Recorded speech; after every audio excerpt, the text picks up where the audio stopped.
Let's stop a supreme commander leading the way.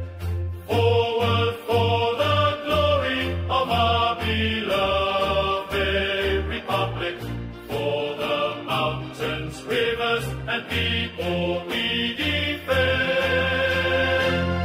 Through the darkest days we march, not for ourselves, but for our children, for we are one.